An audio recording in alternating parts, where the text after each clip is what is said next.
Hi all, this is from real stories. അപ്പോൾ എല്ലാവർക്കും സുഖമാണെന്ന് വിചാരിക്കുന്നു. ഞാൻ മുന്നേ ഒരു വീഡിയോ അപ്ലോഡ് ചെയ്തിട്ടുണ്ടായിരുന്നു, ഒരു വീഡിയോ കമ്മിങ് സൂൺ ആണെന്ന് പറഞ്ഞിട്ട്. അപ്പം ഒരുപാട് ആൾ വെയിറ്റിംഗ് ആയിരിക്കും. കുറച്ചാൾ എനിക്ക് പേഴ്സണലി എൻ്റെ ഫ്രണ്ട് സർക്കിളിൽ കുറച്ചാൾ എനിക്ക് പറഞ്ഞിട്ടുണ്ടായിരുന്നു എവിടെ പോയി എന്നൊക്കെ ചോദിച്ചിട്ട്. പക്ഷേ ആർക്കും അതിൻ്റെ ഒരു ലിങ്ക് ഒന്നും കൊടുക്കാതെ ഞാൻ നിന്നു. ആൻഡ് ലാസ്റ്റ് നമ്മൾ ഈ വീഡിയോ അപ്ലോഡ് ചെയ്യുകയാണ്. വേറൊന്നുമല്ല, മൂന്നാറിലേക്ക് വൺ ഡേ ടൂറാണ് നമ്മൾ പോകുന്നത്. 26-നാണ് നമ്മളിവിടുന്ന് പോകുന്നത്. നൈറ്റ് ഇവിടുന്ന് പോയിട്ട് 28 റിട്ടേൺ വരുന്ന രീതിക്കാണ് പ്ലാൻ ചെയ്തിട്ടുണ്ടായിരുന്നത്. ആൻഡ് നമ്മൾ 26-ാം തീയതി നമ്മുടെ നാട്ടിൽ നിന്ന് വിടാണ്, ബസ്സിലാണ് പോകുന്നത്. ആൻഡ് നമ്മൾ ഈ ഒരു ട്രാവലിനെ കുറിച്ച് പറയുകയാണെങ്കിൽ നല്ലൊരു സർവീസ് തന്നെയായിരുന്നു ആളുടെ. അപ്പോൾ അത് ഞാൻ എന്തായാലും നമ്മൾ ഈ വീഡിയോൻ്റെ ലാസ്റ്റ് ഞാൻ ഡിസ്ക്രിപ്ഷനിൽ ഇടാം. ആൻഡ് വീഡിയോ നമുക്ക് ഈ ഒരു ട്രിപ്പിനെ കുറിച്ച് പറയുകയാണെങ്കിൽ ഒരുപാട് ഹാപ്പിയായ ഫണ്ണിയായ ഒരു ട്രിപ്പ് തന്നെയായിരുന്നു. ഒരുപാട് കാണാനൊന്നും നമുക്ക് പറ്റിയില്ല, കാരണം വൺ ഡേ ട്രിപ്പാണ്. ഇവിടുന്ന് നമ്മൾ കണ്ണൂരിൽ നിന്ന് മൂന്നാറിലേക്ക് തന്നെ ഒരുപാട് ടൈം വേണ്ടി വന്നു. ഒരു 5 മണി 6 മണിയെല്ലാം ആയപ്പോഴാണ് നമ്മളവിടെ റീച്ച് ആയത്. അവിടെ നിന്നാണ് നമ്മൾ ഫ്രഷപ്പും കാര്യങ്ങളൊക്കെ ആയി. ഒട്ടും ടൈം കളഞ്ഞിട്ടുണ്ടായിരുന്നില്ല. ഡയറക്റ്റ് ഹൈ സ്റ്റേഷനിലേക്കാണ് ഫസ്റ്റ് പോയത്. പോകുന്ന വഴിക്ക് ഫുഡും കാര്യങ്ങളൊക്കെ കഴിച്ചിട്ടുണ്ടായിരുന്നു. പക്ഷേ അതിൻ്റെത് ഞാൻ ഈ ഒരു വീഡിയോയിൽ ലാസ്റ്റ് ഇടാം, കാരണം രാവിലെ ഫുഡ് കഴിച്ചതും അതേപോലെ രാത്രി ഫുഡ് കഴിച്ചതും ഒരേ ഒരു സ്പോട്ടിൽ തന്നെയാണ്. പിന്നെ ഉച്ചയ്ക്ക് ഫുഡ് കഴിച്ചത് മാത്രമാണ് നമ്മൾ പുറത്ത് അവർ തന്നെ അറേഞ്ച് ചെയ്ത സ്ഥലമാണ്. പക്ഷേ ഫുഡ് വൈസ് നല്ലതായിരുന്നു.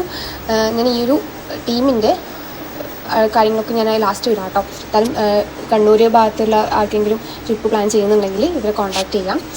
ആൻഡ് വേറെന്താ പറയുക, നല്ലൊരു ട്രിപ്പ് തന്നെയായിരുന്നു. കൂടുതലും ബസ്സിൽ ചിലവഴിച്ചുകൊണ്ട് പുറത്തുള്ള കാഴ്ചകളാണ് കൂടുതലും കാണാൻ പറ്റിയത്. നമ്മൾ ഓൾറെഡി മൈസൂർ പോയ സമയത്ത് ഇട്ടിട്ടുണ്ടായിരുന്നല്ലോ, ഫുൾ ഫോറസ്റ്റും കാര്യങ്ങളൊക്കെ ആയിട്ട്. ആ ഒരു ഇത് തന്നെയാണ്, സെയിം ഏകദേശം ആ ഒരു രീതി തന്നെയാണ്.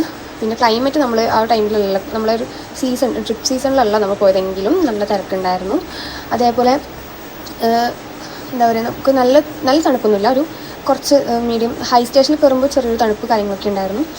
ഞാൻ പോകുന്ന സമയത്ത് ഉള്ളൊരു വ്യൂ, പിന്നെ നമ്മൾ ഹിൽ സ്റ്റേഷനിലൊക്കെ പോകുമ്പോഴുള്ള ആ ഒരു വ്യൂ ആണ് ഏറ്റവും ഇമ്പോർട്ടൻറ്റ്. അത് കഴിഞ്ഞിട്ട് വരുന്നത് നമ്മൾ കുണ്ടള ഡാം, അങ്ങോട്ടേക്കാണ് പോയത്. അവിടെയും വേഗം നമുക്ക് ടൈം ഉണ്ടായിരുന്നില്ല. സോ നമുക്ക് പെട്ടെന്ന് നമ്മൾ എല്ലാം ക്യാച്ച് ചെയ്ത് പോവുകയാണ് ചെയ്തത്. അവിടെ എന്ന് വെച്ചാൽ അവിടുന്ന് വലിയൊരു ടൈം നമുക്കവിടെ സ്പെൻഡ് ചെയ്യാൻ പറ്റും. ഒരു ½ ആൻ അവറാണ് നമ്മളവിടെ സ്പെൻഡ് ചെയ്തത്. ഒരുപാട് കാണാമെന്ന് പറഞ്ഞത് ഒന്നുമില്ല, ഫുൾ ഫോറസ്റ്റ് അങ്ങനെ ഒരു സംഭവമാണ്, ഡാമെല്ലാമായിട്ട്. പക്ഷേ കുറേ ആൾക്കാരുണ്ടായിരുന്നു. കുറച്ച് ഫോട്ടോസും കാര്യങ്ങളൊക്കെ എടുക്കാൻ പറ്റി. അതിൻ്റെ ഇടയ്ക്ക് നമ്മളെ കാലാവസ്ഥ സഹിച്ചു. എന്താണെന്നറിയില്ല, ഈ ട്രിപ്പിന് പോകുമ്പം കാലാവസ്ഥ സഹിക്കുന്നുണ്ട്. ഇനി നമ്മൾ നെക്സ്റ്റ് ഒരു തമിഴ്നാട് ബോർഡറിൽ വരുന്നൊരു ഡാമായിരുന്നു, അതിൻ്റെ പേര് എനിക്ക് കറക്റ്റ് ഓർമ്മയില്ല. ആ ഡാമിലേക്ക് കയറാൻ പറ്റിയിട്ടുണ്ടായിരുന്നില്ല. ബസ് നമ്മൾ റണ്ണിങ്ങിൽ ഉണ്ടാകുമ്പോൾ തന്നെ ഞാൻ ജസ്റ്റ് കാണാൻ ചെയ്തത്, കാരണം അത്രയും നല്ല മഴ നമുക്ക് ഉണ്ടായിനി. ആൻഡ് ഈവനിങ് ആ ടൈമെല്ലാം ആകുമ്പോഴത്തേക്ക് നമ്മൾ പിന്നെയും ബസ്സിൽ തന്നെയാണ്, ഫുൾ ടൈം ബസ്സിൽ തന്നെയാണ്. പക്ഷേ ബസ്സിലെ വൈബ് നല്ലൊരു വൈബ് തന്നെയായിരുന്നു. നല്ലൊരു ക്ലൈമറ്റും, ഓവർ തണുപ്പില്ല, ഓവർ ചൂടില്ല, ആ ഒരു ക്ലൈമറ്റ് തന്നെയായിരുന്നു. റിട്ടേൺ ഈവനിങ് റിട്ടേൺ വരുന്നതും നല്ല എൻജോയ്മെൻറ്റ് തന്നെയാണ്. ഒരുപാട് ടയേർഡായി, പക്ഷേ എങ്കിലും നമ്മൾ സ്റ്റോപ്പ് ചെയ്തിട്ടില്ല. ഞാൻ കുറച്ച് കഴിഞ്ഞ് നമ്മൾ നൈറ്റിലാവുമ്പോഴത്തേക്ക് ക്യാമ്പ് ഫയറും കാര്യങ്ങളൊക്കെ അറേഞ്ച് ചെയ്തിട്ടുണ്ടായിരുന്നു. അതൊക്കെ കഴിഞ്ഞിട്ടാണ് നമ്മൾ റിട്ടേൺ വന്നത്. നമ്മളൊരു മഴ കാലാവസ്ഥ ഒരു സഹിച്ചൊന്നുമില്ലാതെ നമുക്ക് 2-3 സ്ഥലങ്ങൾ നമുക്ക് അതോടെ സ്കിപ്പ് ചെയ്യേണ്ടി വന്നുവെങ്കിലും ട്രിപ്പ് ഈസ് നല്ലൊരു ട്രിപ്പാണ്. അപ്പോൾ ഇത്രയേ ഉള്ളൊരു ട്രിപ്പിന് ശേഷം വീഡിയോ ഇഷ്ടപ്പെട്ടെങ്കിൽ ലൈക്ക് ചെയ്യുക, സബ്സ്ക്രൈബ് ചെയ്യുക, കൂടാ.